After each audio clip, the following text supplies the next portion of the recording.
You to day 3 of Televerse 2025. We hope you will silence these little puppies, ignore all your texts and emails, and just enjoy this almost final panel of Televerse. Before we start, I do want to thank quickly our sponsors and network and studio partners for their support. This is the Television Academy's first year producing a festival, and we want your feedback about what you liked, what you want more of, things we could do better. So if you get an email or a survey from us, please do fill it out. We do want to hear from you. And now, it is my pleasure to introduce this session. One of the highlights of Televerse 2025, Queer as Folk debuted 25 years ago. And became Showtime's highest rated show. It was groundbreaking in its portrayal of queer life.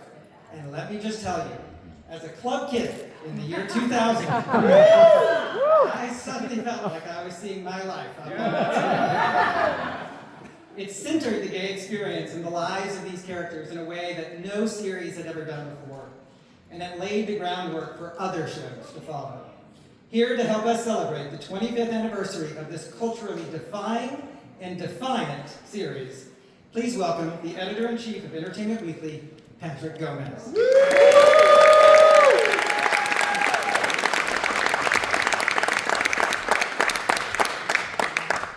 Hello, hello, hello. How are you all doing? Well, again, thank you all so much for being here. This is a show that means so much to me as someone that used to have to go rent it secretly at Blockbuster and return the DVDs before my mom got home. This is a really special experience for me. But this isn't about me. This is about the wonderful people that I'm about to welcome onto the stage. So please help me welcome, starting with the co-creators, Daniel Lipman and Ron Cowen.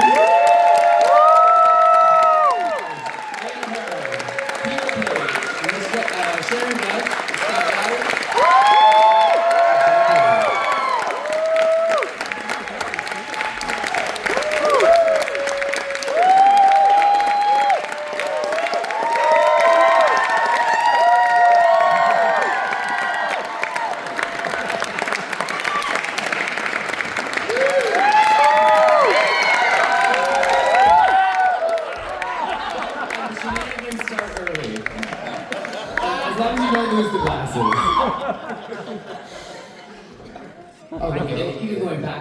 sure. There we go. So I want to start off with the fact that, yes, we are here. We're celebrating 25 years of this show. What does it feel like to know that this is a show that has a lasting fandom behind it for 25 years? And I remember getting to speak with some of you previously. And one of the things was, it is crazy that you show up and you're not a show that had superheroes and at least not a lot of capes. But that it is a show that you see people continuously show up for. What does it feel like to know that there's this crowd and so many others that love this show 25 years after it premiered? It's very humbling, I'll tell you, and we're very honored. And it's amazing the impact television has. When you're working on a series, you don't think about this at all. We're just working about, when we were working on it, just doing the work and getting the episodes out and dealing with the everyday problems, but we didn't realize it would have this. We knew it would somehow groundbreaking only because there's never been a series like this. And frankly, I don't think there ever will be again. It was a certain window of time that we had, and we're very, very fortunate. And fortunate to have all of you here. Thank you for coming.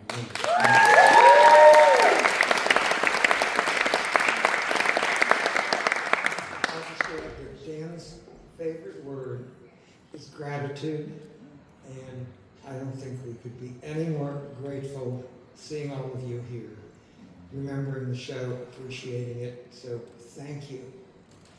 Thank you.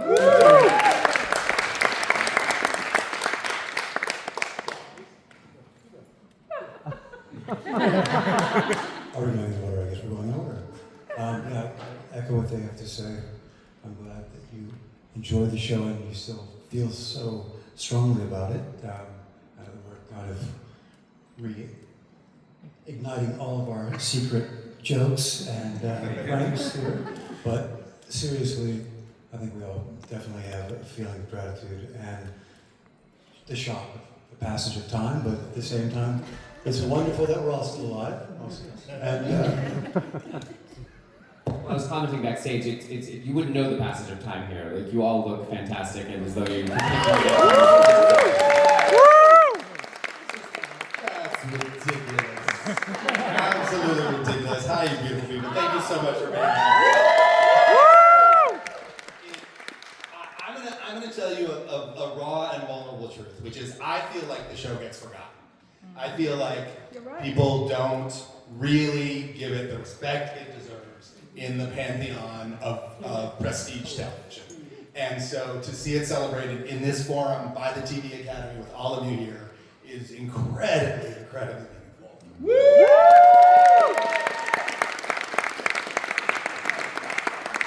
I'm just grateful to get out of the house. I really thank you all for letting me do that. go back home. I was just grateful for the job.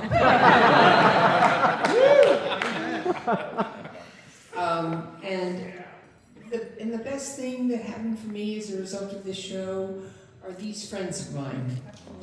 These actors and these producers, we've stayed friends for life. And I've done a lot of series, and that doesn't often happen.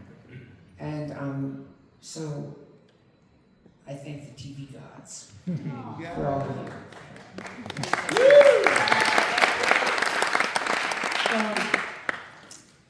That's beautiful, Sharon. I can't follow that. Yes. It's true, too. I wrote a tiny little script. Sharon came over to my house, took an Uber over to read my tiny little script, and she's at the kitchen table with me just tearing it up. And that's the beauty of Sharon Gless. What a beauty. You know, I feel like this was like the little show that could. You know, we didn't have any major stars in the leads, and so it wasn't like a procedural with a star. You could pop it in on Tuesday. It doesn't work. Let's try a Thursday. And let's give it 4 or 5 chances. I feel like we had to come out strong, and we had to find our footing. And it was really, we found it because of you. We stayed on the air because of you and the people who fell in love with the show. So for me, I've always, like in my mind, I don't know if I've ever said this, but I've always thought of it as the people's show. You know, you showed up and you kept us on the air, and we were able to break ground because you met the moment with us. And so I'm just grateful that you stayed with us and you hung in there. And I just have a lot of gratefulness. Grateful for Dan and Ron for choosing me and giving me the opportunity of a lifetime. And sometimes you think, oh gosh, I don't know, that's lightning in a bottle. I don't know if that'll happen again, but it happened once. And we can carry that with us, and we can carry that progress with us, because we made progress, and you can't take that away from us, no matter what happens. And we've now pushed that ball down the field. And so I'm just filled with a lot of gratefulness for everything. You, cast. Yep. Thank you.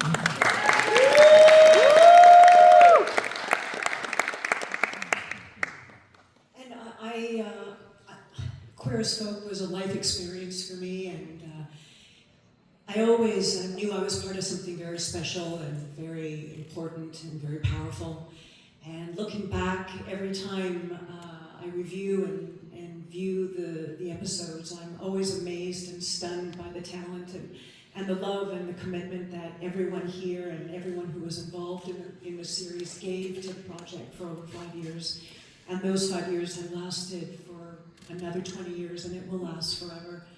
And all of you, of course, the audience and all the viewers and all the people who have shared the excitement and the pain and the feelings and the emotions and the resonance and the relationships. You've made it the phenomenon that it is. So thank you.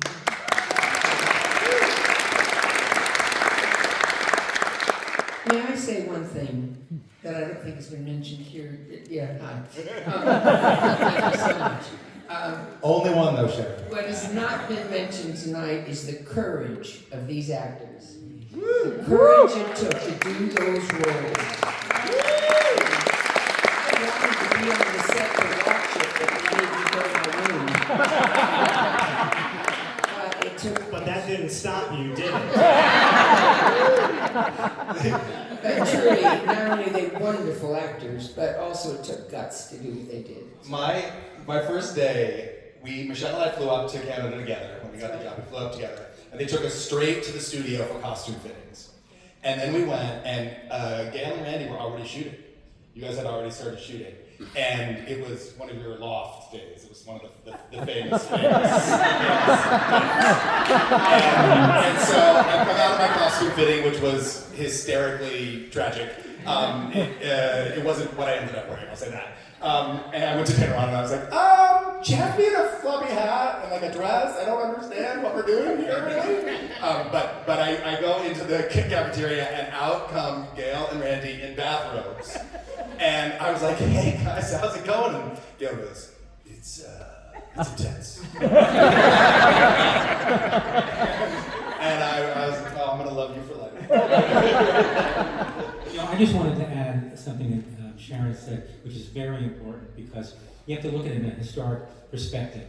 When we started the show, I mean, now there are lots of actors who play gay roles, there are lots of gay shows, movies, whatever. That was not the case. And we had a lot of trouble, not at the beginning.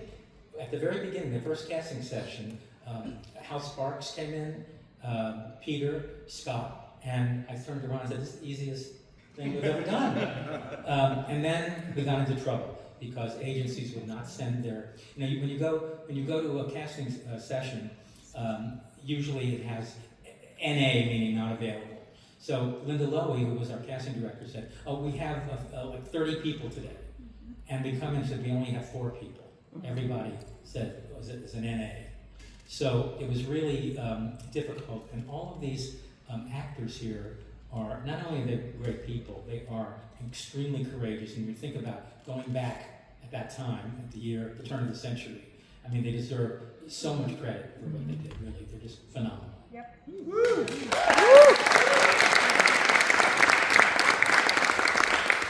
Surely everyone here agrees, but I think that the cast would agree that it also took you all wanting to make this happen.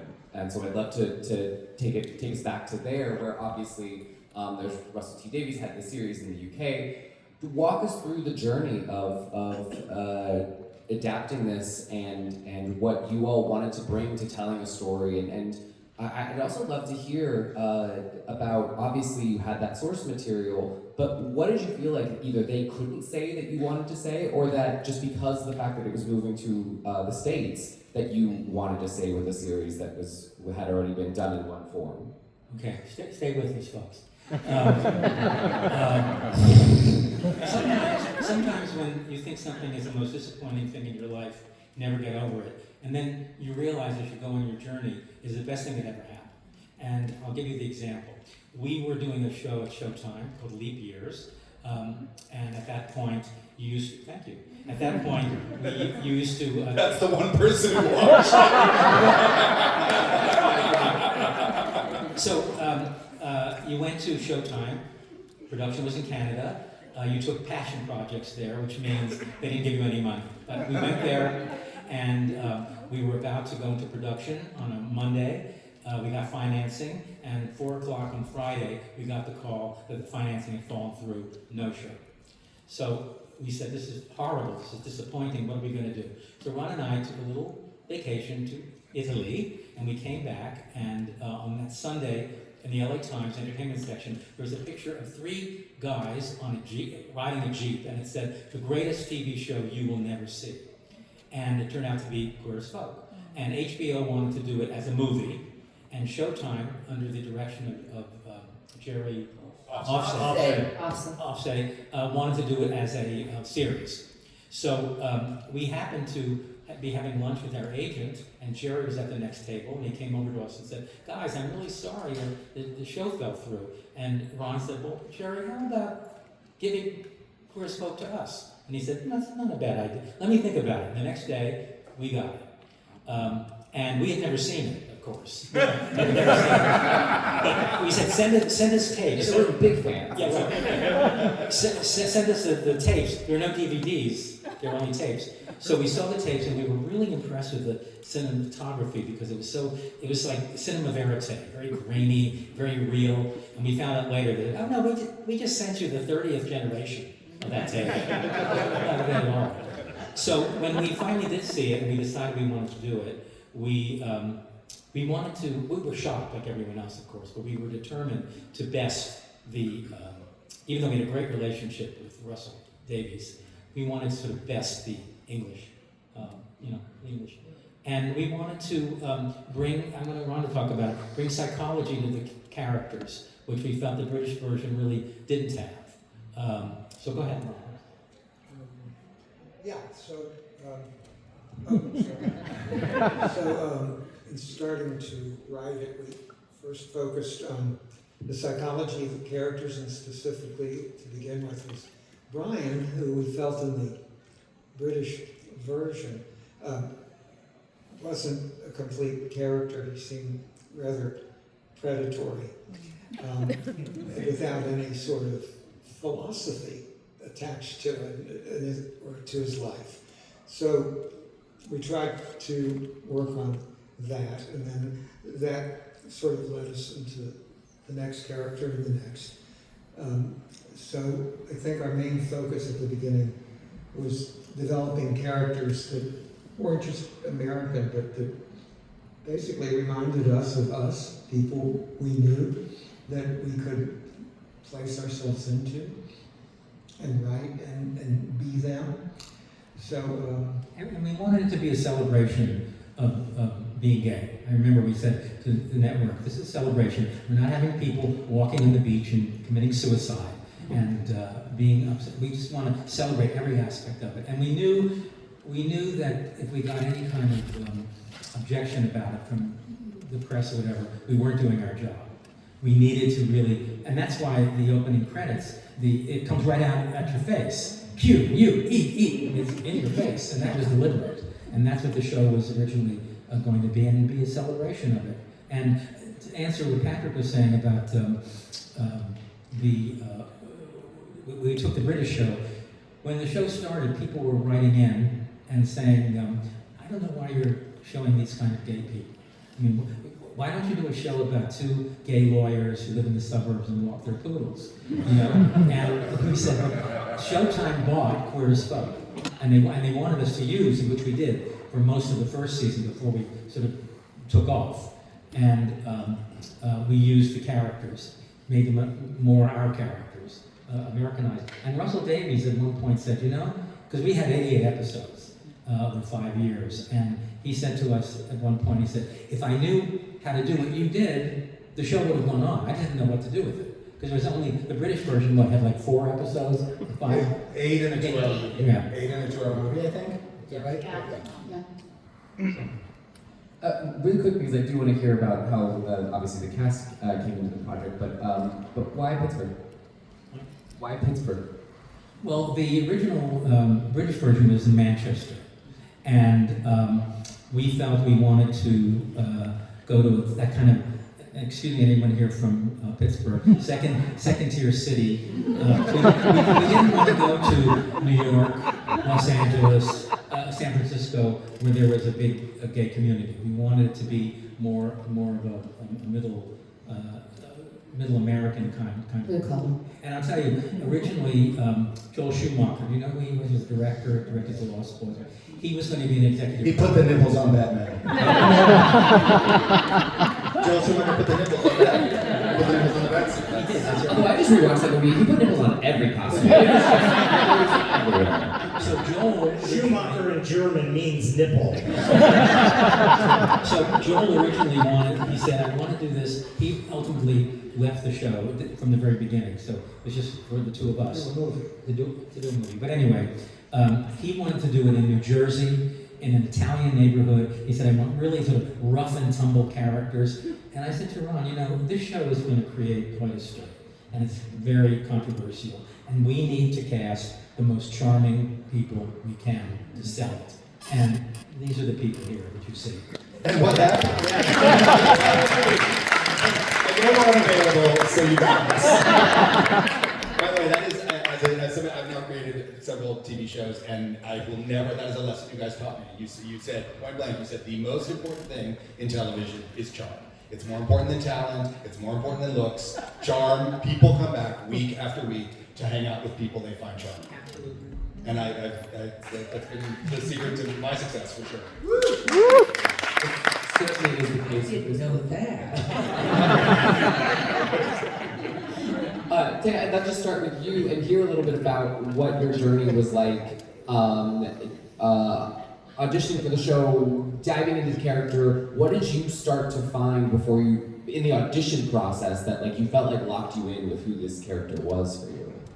Well, I related to the character right off the bat. I just really, it was such a beautiful version of a lesbian character who was maternal, having a child, and being someone who was strong enough to live out and proud. And so I thought that this was something unusual to come along. And so when I actually auditioned for the piece, it was something that meant a lot to me even then.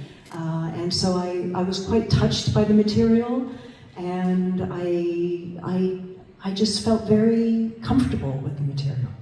And from that point on, I was thrilled, and I was just delighted to be able to be considered to be introduced to Michelle and Peter in LA, and then be able to actually play and then get cast. It was sort of surreal and dreamlike.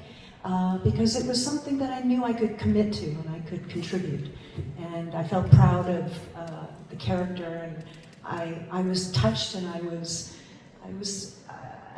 proud that I was chosen. What was it like the first time you all, was it during the audition process, were you all reading together? Oh, Thea and I? Yes. Yes, okay, so I was so concerned that they were going to hire some blonde bimbo. I know. In my mind, I was like, God, we've got to get the right person. It's going to be a real relationship. And the sex scenes, they have to be for each other. It can't be for straight men. And I was going over this. And then I show up at the audition, and I see Thea across the room. And she's sitting there in her beautiful blonde locks with her overalls. With her overalls. I remember the overalls. I remember. I have her, that image is burned in my mind, and it will stay there in my heart forever. And I just walked over to her, and I squatted down. Remember, I put my hand on her knee, and I said, "We're going to be just fine." And I knew she was the one. I knew I was the one. And then I grabbed her hand, and we walked into the audition, and I said, "Where are your girls?" I mean, I had such confidence in this, and it wasn't just coming from me, it was coming from meeting her and understanding this relationship, because when I read the script, I felt Melanie, I felt the fighter who inside was the little girl, and I felt this love, and I felt that this was the love that my parents had. This is the love that never dies. This is the love that lasts forever. This is the love that they write poetry and music about. And so I locked into that, and that to me was the bottom of Melanie. She's a fighter, and she loves this woman, and she'll never give up. And so that to me was cooking. That was what was cooking for me. It's beautiful. Thank you for sharing that. Sharon, I know you said that you wanted to make sure that your character wasn't classy. Was the word. I did a good job. Can you talk to us a little bit about your journey and what you felt like the character maybe was when it started, what you wanted to bring to it?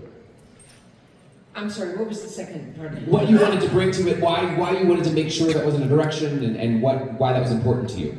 The script was sneaked to me in Chicago. I was doing a play there, and someone sneaked me the script called Queer as Folk, and they just said, "We're sending you a car, read it." And I was on the phone to Showtime immediately after saying, I want this part. And they thought I meant the other mother, the beautiful young mother. Can you blame them? I said, no, I want this role of Debbie. I thought she was so sensational, and I had never played a character like that, and I knew, I hadn't met Ron and Dan yet, but I knew by what was in that script they weren't going to pull back on this character. Yeah. Thank you very much. And so Showtime flew me out to meet Ron and Dan, and I was very lucky that they picked me. In fact, there was no one else considered for the part. Sharon, Scott. We were the lucky ones, Sharon, let's be honest.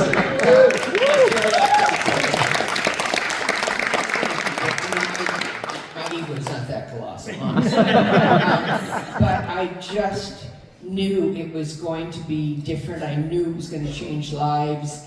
And I loved how outrageous Debbie was. And yet the love, I played her with my mother's heart. Now, my mother was one of the finest ladies who never spoke about this. And she spoke. But I used my mother's heart, the way she loved me. And that, it doesn't matter what you look like or what comes out of your mouth. You know, that's in here. And they gave me the chance to do it, and they made her more and more and more outrageous, and I had a fucking ball. Thank you. Well, Sharon also said, Sharon, your famous line, "This is trouble and I want to be part of it." I did say that. She's quotable. I smelled trouble and I wanted to be a part of it. That's right. Thank you. Aren't I good? Anyway, I had the great honor and pleasure of working with these actors. And You guys Sharon, we had been shooting for about 2 weeks, I think, when Sharon finally came. She was the last one to arrive, and we were all beside ourselves. We were like, oh my God, Christine Cagney's coming to the whole crew was like tweaked up and running around and just like, that's gonna be here, and we were like, is she gonna be a monster? Is she gonna be amazing? Who's she gonna be? And she was everything you could have hoped for and more. thank you. She really was the mother to us all. She taught us how to do the job. Taught us how to do the job. You were not the number one, quote unquote, on this show, but you were the number one. You really schooled us all. You really all taught us what it was to show up, to commit, to do the work, and also to have a really good fucking time afterwards. Thank you very much for picking me, too. And I love all of you. We're going to be friends forever. We are. Anyway, sorry, I didn't mean to ignore you all. We're just having a love fest up here. We'll continue down the line. Scott, if you want to share a little bit of your journey of what you saw in Ted and what you feel like maybe they saw in you. Yeah. So before we came down here, we were upstairs, a little behind the scenes. We were upstairs taking photographs. They have a nice, this up Televerse, a nice thing, and one by one they were taking photographs. It was in Michelle. Pictures, Thea, Peter, Gale, Sharon, Dan and Ron, all getting their pictures taken. I'm about to go. The entire cast of White Lotus shows up. These motherfuckers are all down there. They had their thing. I have to sit and wait, and one by one they go, Jason Isaacs, and then okay, we're all done. Like, all right, I'm finally gonna go. Oh, Sam Rockwell just showed up. Let's get Sam up here. So, this has followed me this is my life. When I got the script for Queer Spoke, what is the first scene you really meet Ted? He is standing at a bar, trying to pick up guys, and they all walk by him, like he's not even there. 25 years later, What I don't understand is like, we would be all of us being flown somewhere, right? And they have to fly you first class when you're on the show. And they would go and they would hand out our tickets, and it would be like first class, coach, first class, first class. And I tell you, it happened again and again. It was the craziest thing. It was like Jackie Joaquin had it out for you. She had publicity at Showtime. She didn't. But it was just, it always went wrong for Scott. Yes. They'd be sending cars for all of us. We'd all have our cars, and like a Yugo would show up. Like it was just the number of times you and I had to have lunch and you would just cry. Yes. because you had been Ted. Yes. Yeah. So Ted has been in me for a while. Deeper inside anyone than he ever was in his actual life.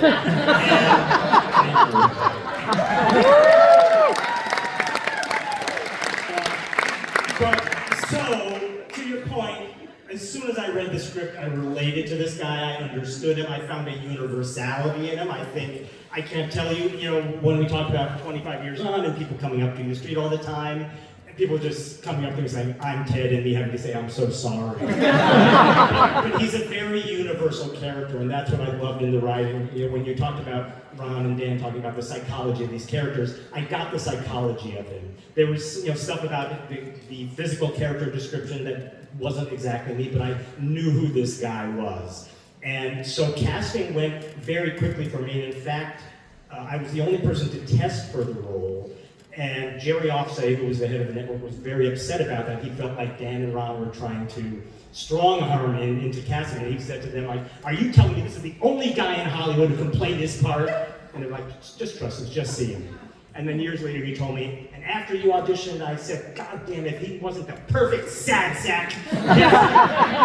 So it's been there from the beginning, and I just understood him, and like Sharon, I understood his heart, and I understood the hopeless romantic that he was as well, too. So, if I could just add, in the British version, the Ted character dies of an overdose, and we were following the British trajectory of the story, and we couldn't do that because we fell in love with Scott, and Scott had to be throughout the entire series. And I went into a coma, but I got back. One good thing that happened to Ted. He lived. He lived. And actually, when I got up to Toronto, because likewise, I didn't want to watch the British series, that I didn't want it to affect. And when I first got up there, everyone in Toronto, it was very popular in Canada, had watched the series. And when I was getting my awful costume fitting, my very first one, which was like leather chaps. the costume designer was fired. Yes, that costume designer went away very quickly. But they were asking me, so which character are you? And I said, oh, I'm playing Ted. And he said, which one is he in the British version? I said, I think Phil.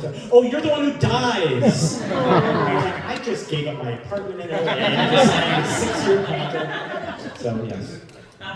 Sorry. No, everything we all could have wanted. So thank you for that. I would say, what did you see in Emmett right away? But you have a unique journey to getting to Emmett. Well, I was originally brought in to read for Ted, and I went in and I read, and the casting director said, "Great, I'm going to give you a call back." And I said, "Can I read Emmett for you?" And she said, "Are you deaf?" I just said, "I'm giving you a call back for Ted." And I said, "I know, I just have a feeling." And I read for her, and she said, and I quote, "I have never said this in my entire career. Which part would you like to come back for?" And I said, "Well, you brought me in for Ted, bring me back for Ted." I go in for Ted, and I am not kidding you. I read 3 lines maybe when you two started whispering and were like, stop, this is catastrophic. No, you're great, you're not Ted. Would you be so kind as to go outside and take a look at Emmett? And I was like, I think that's a great idea. And I smiled at the casting director like the cocky little shit I was. And I went outside to pretend to prepare scenes that I had wildly prepared. And I came back in, and I think I was the first person you guys heard read that part too, right? Yeah. And so, that's how that happened. And Scott and I met sitting in the elevator well outside of showtime at 7 a.m. We were the first 2 people showed up. Nerds, so early, they so weren't early. even open yet. Yeah. They were dropping newspapers. That's true. Variety. And Gale, I know you've been very open in saying you didn't think a show like this would go and could work. So what made it something you eventually wanted to say yes to, and what was it about Brian that you felt like you do? Because as they've mentioned, that character, in their opinion, from the UK version and could have been in the US version, something that was incredibly unlikable, and you did bring, to use their word, charm. So how did you find that in those early days? Or did you? It's a very good question. Well, just to clarify, to put a fine point on it, I didn't think it would work. What I felt was, and I have to say that I had seen some of the original, and I was blown away by Aidan Gill's performance, having no understanding that this show would ever come to the United States. So when it was announced, and my manager told me that there was this potential part, I had already decided I was leaving Los Angeles and I was going to move to either Chicago or New York. I said to her, have you seen the original? And she said, I've seen pieces of it. I said, how are they ever going to make a show like that in the United States? No one's going to have the guts, right? So she said, they want to do it and they're moving forward. You should take a beat, don't leave yet, just go in and read for this part and see what happens. Why not, right? She's from Chicago, and so I took her advice. I'll pull a Brian here, be a little contrary. I really liked the English version, and part of that is because it was set in Manchester. And part of the reason I love Manchester is because of Joy Division, because it's many other things. And I don't like Manchester United, but I like to see them getting beat by Liverpool over and over again. I think that part of it was the fear, it was the fear of the unknown. I was a very early actor.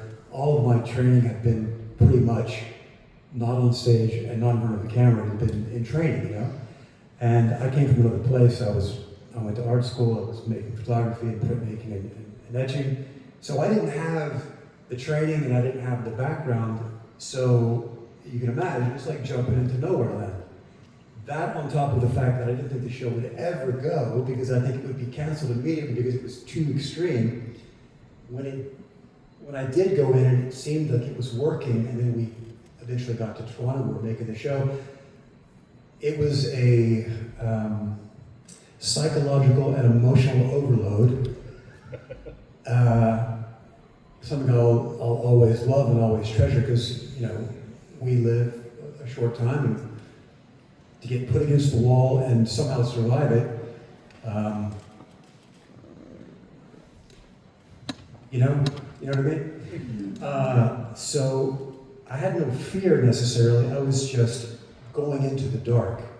And then when it started to move, I got a little bit nervous. I got a little bit freaked out. These people supported me so much just as comrades. I was the greenest of all, I was the least experienced, the least trained, which may have been a bit of a blessing because I didn't really know what I was getting into. And so I was willing to jump, and I'm so glad that I did. That's sort of a truncated version of the long one. If I could also add that when Gale came in to read, we were blown away by Gale. And when they were talking about the audition, going to showtime at 7 o'clock in the morning, that was because Jerry Offsay was taking his son to college. That's why. Usually it's not at 7 o'clock in the morning. So we said to Gale, this was on Friday. The final auditions were on Monday. He said, Gale, can you come to the audition on Monday? And Gale was very Brian-esque with his sitting maybe with a cigarette, and he was saying, no, I can't be there. And I said, why? What's the matter? Well, I'm striking a set at this theater and on Sunday night, and I won't be able to be there. So we said, okay, we never gave, I don't know if we gave Gale the script and the tapes. We didn't give it to anyone else because we knew that character had a lot to do and needed to know what was going on.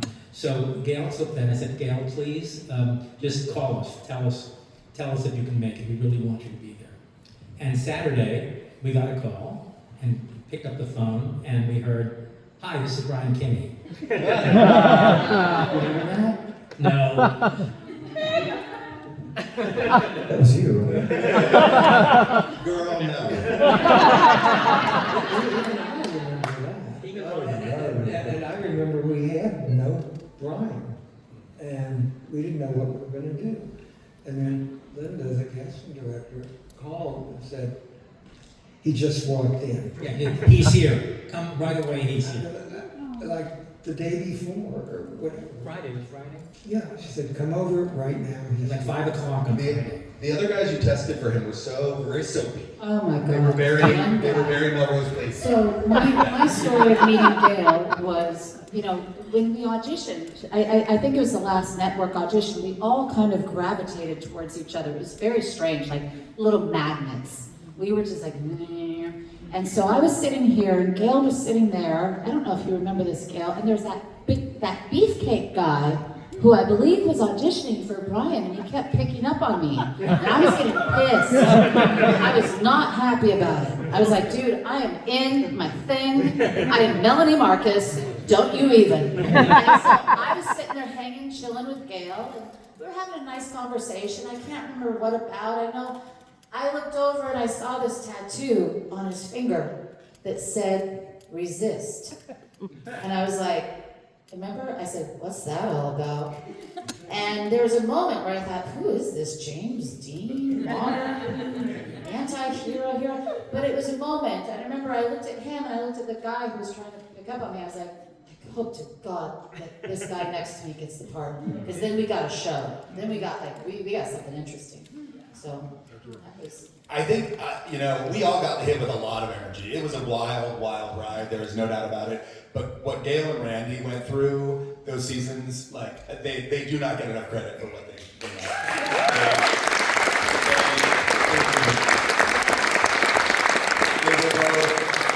they were both, they were the two greenest by far, and they were just thrust into, there was so much energy coming at them all the time, and they were so kind to each other and to the rest of us, and we, they allowed us to support them. It was really something to behold, because it could have gone really, really fucking. And also, to do something, a role like this once, a lot of actors get a lot of credit because they played a gay character in a movie. But for 5 seasons to do this, amazing. And these people are just incredible. Yeah, as time goes by, 25 years, and when I think of that, I can't believe what you and Randy did and the courage it took to do it so well. And the respect, so beautifully the too. respect has just grown over the years. It's phenomenal what you did. Well, speaking of that, Don't cry. Speaking of that, it was the first scene you all filmed, I believe, was a sex scene between the two of them. Yes. Was that logistics? Was that intentional to be like, we're just diving into the deep end? No, it was kind of like the Garden of Eden, because I remember talking to Randy and to Gale before they did the scene, saying, "You're going to set the bar for this show, doing this scene." It was that very first scene in the loft, and I don't even think they were wearing any. I mean, when I said it was at Garden of Eden, somebody said something like, "Well, aren't you wearing a what were they called? Cock socks. Whatever." No, well, you need to. And then the innocence kind of evaporated from the show. But despite that, they did set the bar. I mean, that was an amazing. It's still when you see it, it's still an amazing scene. It's incredible. I will say, logistically, invariably, we shot the show in Canada, in beautiful Toronto. The vast majority of the guest stars were Canadians, many of them their first time on a television show. And invariably, the very first scene these poor people had to shoot was the sex scene from whatever episode they were in. They would have to come to set, they'd be like, "Hi, what's your name?" "Bob?" "Great, okay, Bob, so you're gonna be blowing him."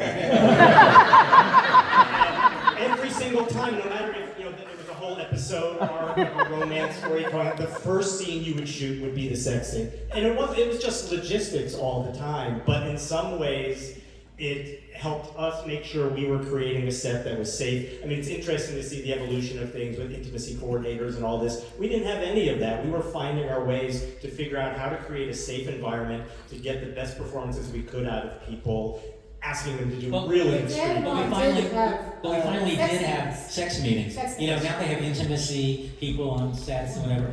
We didn't have that at all. And the reason we had a scene, if you remember, where Ted was coming out of his coma, and Brian was hitting on the intern, and we had our production managers kept coming over to me pointing to her watch. We did it, it's called a practical, we did it at a hospital.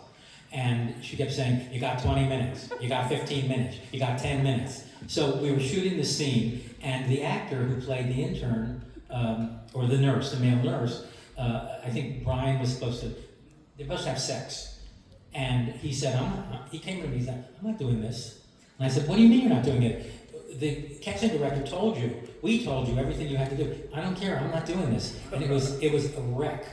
But we got through it. And after that, I went to the producer and I said, that was like the 3rd or 4th episode ever was. Yeah. And I said, you know, we can't struggle like this. We have to have these, we call them sex meetings, where we bring in the cast, we bring in whoever was doing this, we bring in the director, the producers, we would be there, sometimes the writers were there, and everything was very choreographed. Everybody knew exactly what they're going to do, as Scott just said, to make it comfortable. That was very, very important. And any time someone didn't want to do something, we never did it, or we changed it, whatever, right? And no one was on the set. It was a closed set, except the actors, the director, the cinematographer. And Sharon. We were never. Sharon.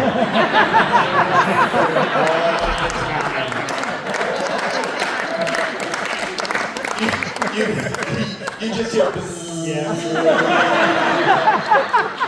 somebody find the dam. Let's go again. Let's go again. I had to do a scene with Detective Horvath, who Debbie marries eventually, and we had just kissing for the first time, and they had a sex scene with us, and it never said, would you two like to kiss in front of us? We said, no thank you. Sharon, you did say, when do we get a sex scene? You did. And I did. Thea, Michelle, obviously they were talking about guest stars coming in, but you all had to create an intimacy between the two of you all that continued. Talk to us a little bit about establishing your relationship and preparing for those scenes. Tell us something. Well, tell us I'll something. tell you the story. I'll tell you the story. I'm going to tell the story. Okay, here's the story. So, we're both theater actresses. So, we'll run lines in an alley, and you want to come over here and let's run lines. And, we were immediately, I felt immediately comfortable with each other, safe with each other. We both came at the work with the same mindset and committed to the work. So before we did our first scene, which was a sex scene, Thea came over to my hotel room where I was staying, and we just walked through it, and I looked at her and I said, okay, I'm going to hold your breast tomorrow. And she said, okay. I said, are you okay with that? She said, yeah, I am. I said, okay, so I held your breast, okay? Okay, we're cool. Okay, so, and we talked through it, and we kept saying, okay, what do you think? These are two women who have been together for 7 years. We have to have that intimacy. And so we really kind of did our work and talked about the scene, and we made sure that we were comfortable enough to not show up, because it wasn't just a sex scene of two women who just met each other. They'd been in a relationship for 7 years, which you kiss differently. You're different with each other. Some things are better, some things are worse. So you've got to have that intimacy. And I feel like we went to work right away to create that. And I was so lucky.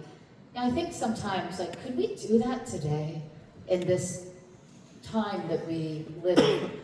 I don't know. I don't know if we would have the courage to call each other or reach out and say, hey, I'm an artist. I'd like to see how comfortable we are and make sure we're safe. I don't know if we've gotten to the point where we can talk, where we have to go through the producers to talk about it. But we were fortunate that we were both so great with each other. And I got so lucky having Thea as a partner. Oh, me too. Yeah, we were lucky. You guys processed it like good old-fashioned lesbians. We brought the U-Haul and moved around it. Hopped in their Subaru and drove off of the I like Subarus. Good steady car, yes.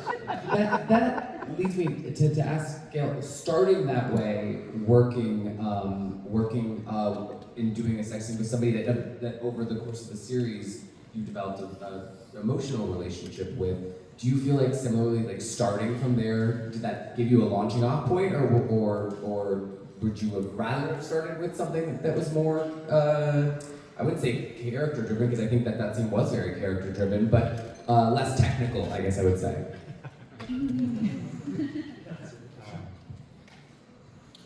It's interesting. I thought about that.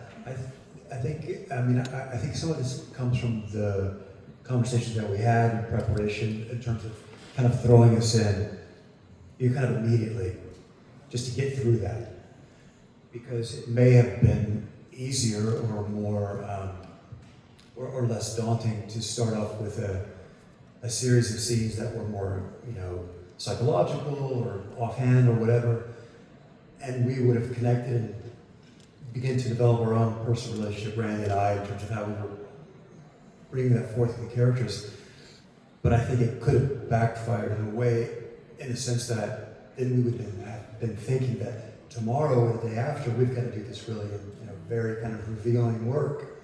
And I think as it marinated in our minds, it may have had the opposite effect that it did. Was we've kind of gone through the fire, right off the bat. Because I'm getting the sense that a lot of people's first scene was a sex scene. I think it was just Our first scene was a sex scene. Get over it. Looking for a rest. It was the first scene. You sure were. Sharon's still mad about it. Who's sucking my breath? I signed up for fucking Queer as Folk. Get off there on the phone. Oh, I miss those days. But also, by the way, I will say, I do think that it served you and Randy because you guys had just met. The characters had just met. Yeah. So there was that sort of what the fuck are we doing? I think that it played. And it's part of what, again, I think what Ron and Dan deserve a whole lot of credit for too is Queer as Folk was one of the first shows to show that who people are sexually is just as important part of revealing their psychology as how they are outside of bed. And most shows, you'd see a romance would happen and they'd go in for that kiss and then cut and then the sheets come up and then that's it. But for me, I remember we were not allowed to see a lick of footage while we shot the first 3 episodes of the show. And I think we're maybe into the 4th episode of the show. Maybe, no, it was the 7th. Further, we were in 7 or 8. We were in the 7th episode of the show, and these bastards would not let us see a lick of footage. We couldn't see anything until they had cut together the first 3 episodes of the pilot. And we went to Hal's apartment, and we all sat and we watched it.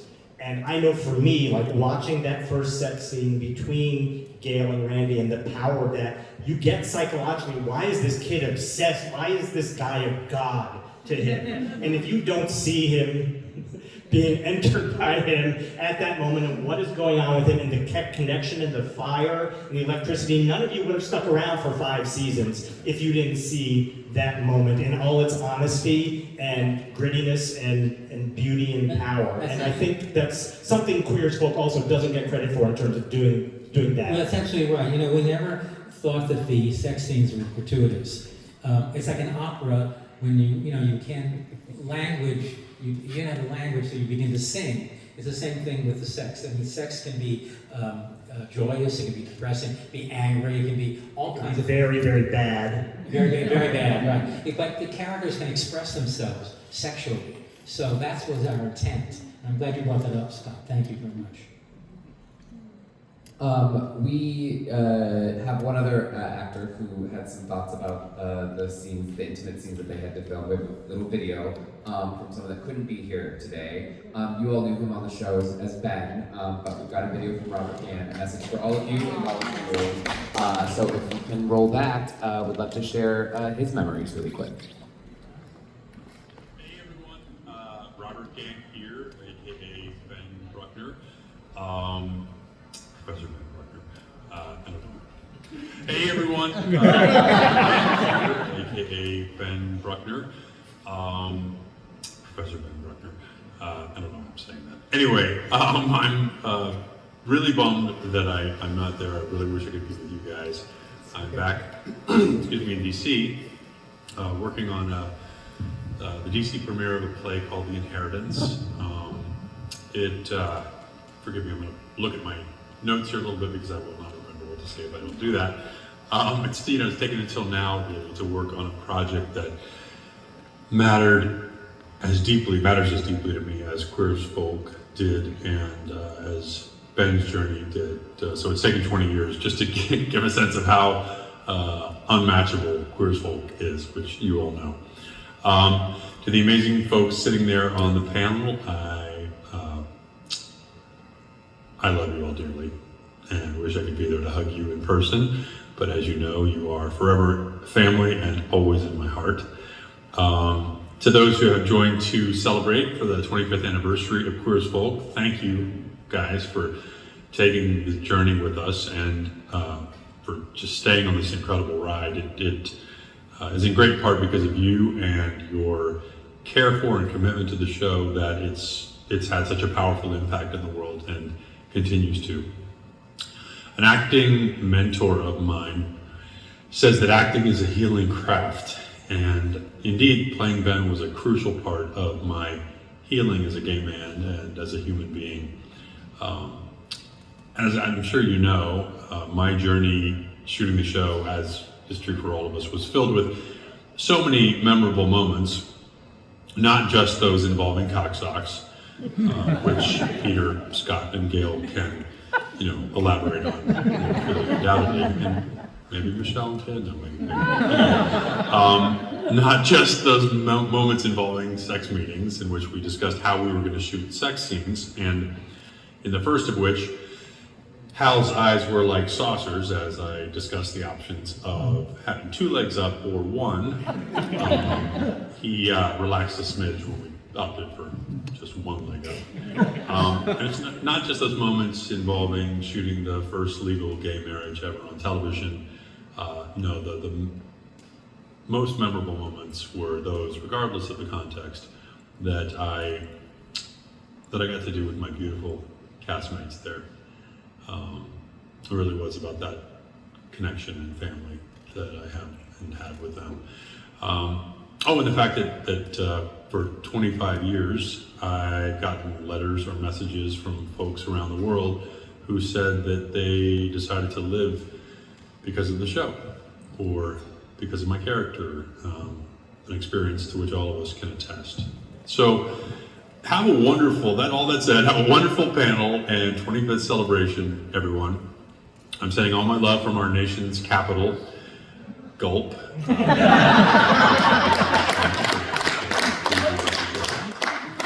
And remember, as the Yorkshire expression goes, there is naught as queer as folk. There is nothing as strange as people. Love you all, and long live Queer as Folk.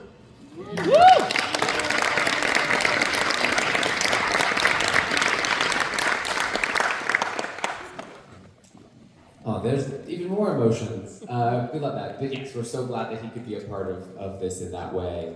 I think it was great to hear about, obviously, him working with Hal, as you all did. Sharon, I'd love to go to you next, though, about establishing that mother relationship, obviously, with his character, but in all ways, with everyone here. How did you find that mother relationship with Debbie and Michael? Well, the scenes written for Debbie were wonderful. I mean, thank you. Being tough with him, I had to slap him a lot. It was written into the scenes, and those were hard for me.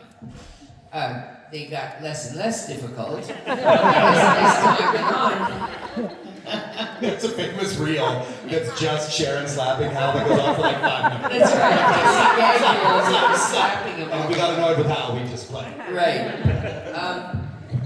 But the scenes that were written for us, I never worried about it. And to be honest with you, I never worried about how Hal was going to respond. That was his job. I'm serious. And I just knew what my job was. To do to him, to counsel him, all based on love, and sometimes she was tough. And Hal took it. I thought they were it was a beautifully written relationship. It was very real. And there was one scene that was particularly difficult for me once. I had to walk in on him while he's jerking off. And it was the first time I ever had to do a scene like that. I deliberately did not make eye contact with Hal. I didn't. I wanted him to at least have the privacy of doing whatever he was doing, not knowing I was going to be walking in to just deposit his laundry. But she was sort of that kind of mother that every door was open to her. Anyway, that was one of the most difficult scenes I ever did, was having to walk in on him, knowing what he was probably doing. Anyway, it was real, it was fun, it was love-based, no matter how outrageous she was. And I loved being a mother to all these boys. I had some wonderful scenes with all of you. And that meant as much, if not more, even than the ones that were written, obviously, that you were looking forward to. Hopefully it's the scenes with Hal, but these other scenes were really wonderful for me to play with these boys. So there, you got me. The job is done. Thank you for sharing that.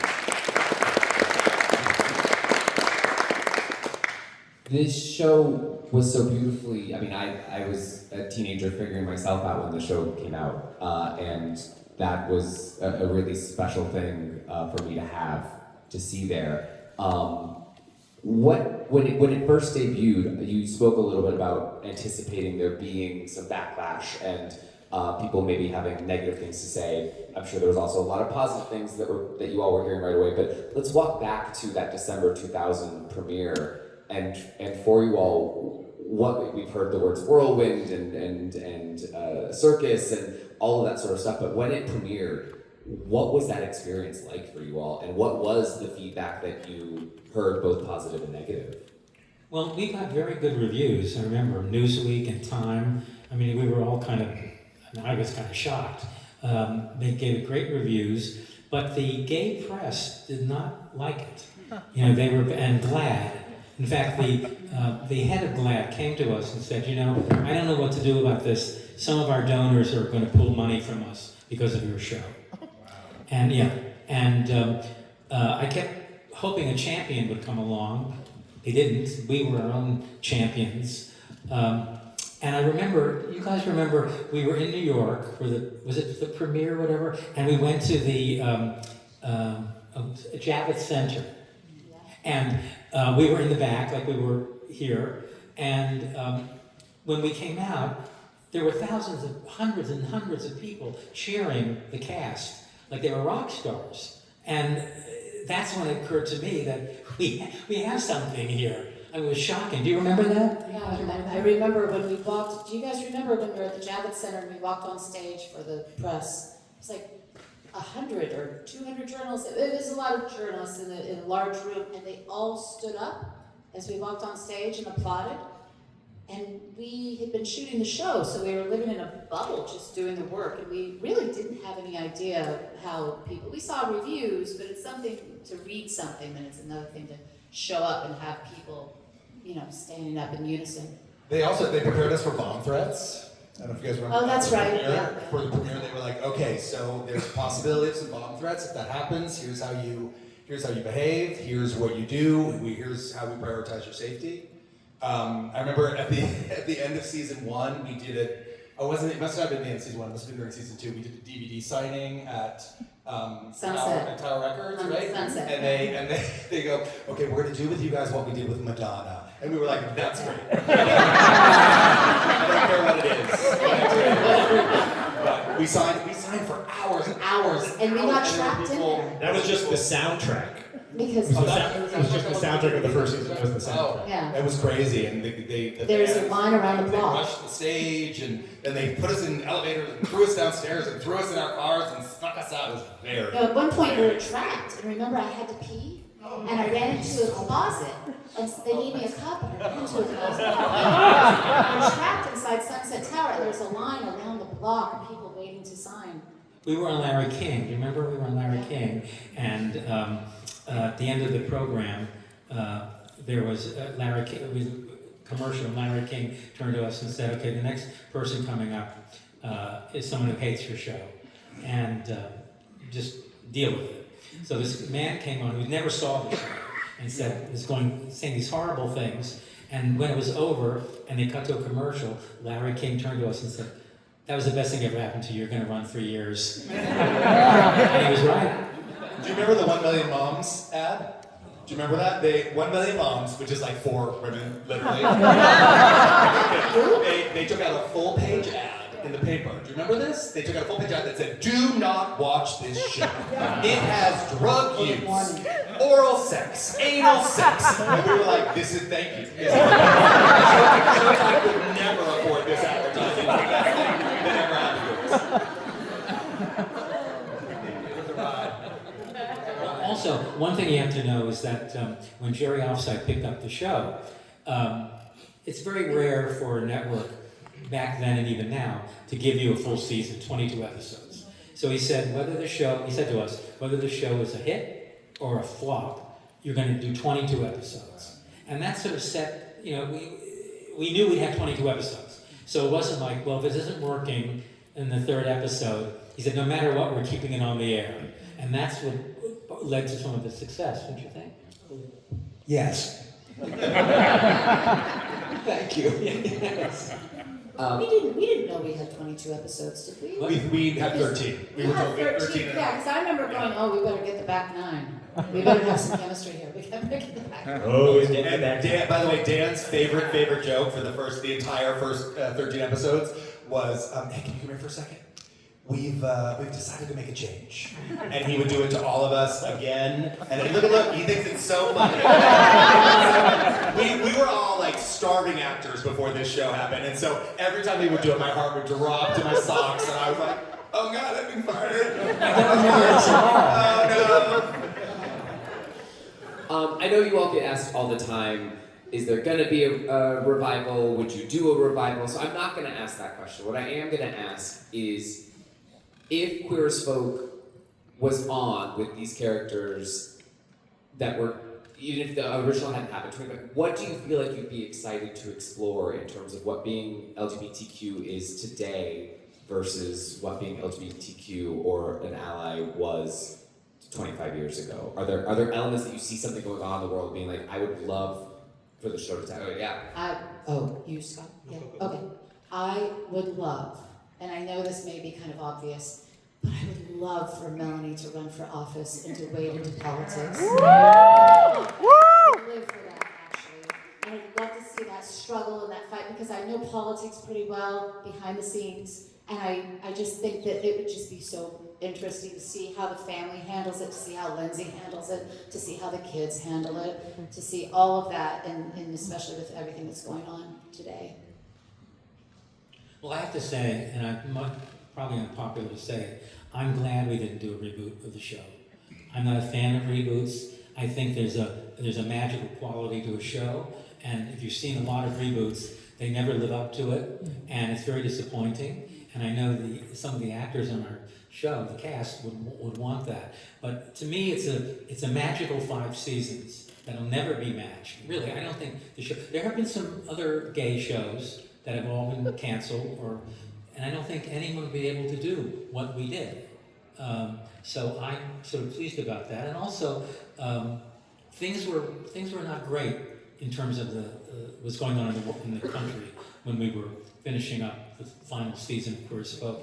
And I don't know if, except for the legalizing same-sex marriage, I don't know if anything is any better these days. It's becoming worse. So that would be very difficult for me, I think. What do you guys think? No, you're better at talking about things being worse. No, Well, yes. I mean, I actually think things are far worse right now. Like we made incredible progress over the last few decades, and now the pendulum is swinging back very, very hard, and a lot of people in our community are being brutally victimized by it. So, I would love to see Queer as Folk pick up the mantle of gender identity and things like that we didn't explore because we didn't have the vocabulary. We didn't. Those issues, they hadn't really. It wasn't happening, right? Not to the same degree, certainly, that it is now. And I think I still think there's incredible opportunity to tell rich, interesting, varied queer stories. One thing that I think, when they did the Queer as Folk read whatever that was last year, I think it lost the salaciousness that made it water cooler worthy. But it lost the charm, you know. We saw it. We did an interview with the showrunner of that show. It was on Peacock, and Russell Davies. And our show, things we always write have. What are the 3 H's, Ron? Humor, heart, and hard-ons. No, hard-ons. Anyway. Charm is going back to the very beginning of this. There's ancient charm. So humor, art, and harm. Yeah, that's right. It had no charm. It wasn't entertaining, and it was very trans-forward. Talking about trans, a lot of it was trans-forward, and I think it turned off the audience a lot because what we tried to do was that repelled the audience. We tried to bring the audience in, and Peter Paige. Will you please say your very famous quote about the play, about the show? They came for the queer, they stayed for the folk. And he was right. Scott, you seemed to raise your hand when I asked you. Oh, I was thinking. I mean, I always far more enjoy listening to other people talk than myself. And is that hard to believe?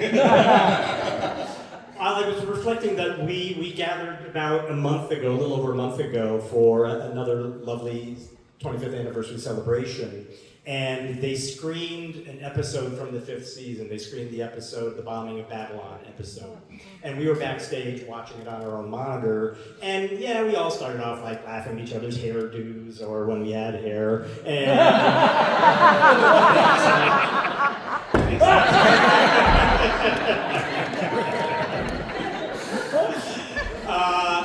and things like that, but very quickly we got sucked into watching it, and it started like Sharon had a line about something about that asshole in the White House, and from there on out it was like we were watching an episode of television that was written today.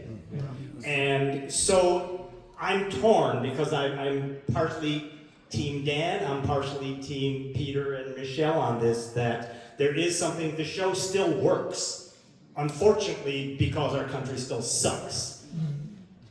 But there's still a lot more maybe to explore, to keep pushing back and keep fighting. And in some ways the show is needed even more than ever right now because the battle fucking continues. And that's right. And can I just say something to Scott? You're beautiful, Scott. That was so powerful. And I think that why we're up here is because queer as folk, people talk about appointment television all the time. But I always felt, I was always amazed that people gathered to watch our show. It was a group appointment. It was almost like appointment celebration, because every week people got together to celebrate themselves.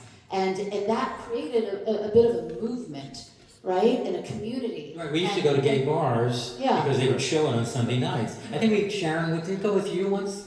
I went with you and Pancho Mansell, and I had to go in disguise. That's what you did. It was the episode where I was getting flogged on a cross. But it was a really lovely thing to see. And we went to we were in San Francisco for some occasion, and there were these 3 or 4 gay bars that they were advertising. It was Queer as Folk Night on Sunday, and they had special drinks, they had special events. And it was just lovely to see everyone, the whole community, coming together for the show. It was great. And what I feel, and I just have to say this, is I feel we need that more than ever right now. I don't know if there's a network that would greenlight Queer as Folk today, but it was appointment celebration.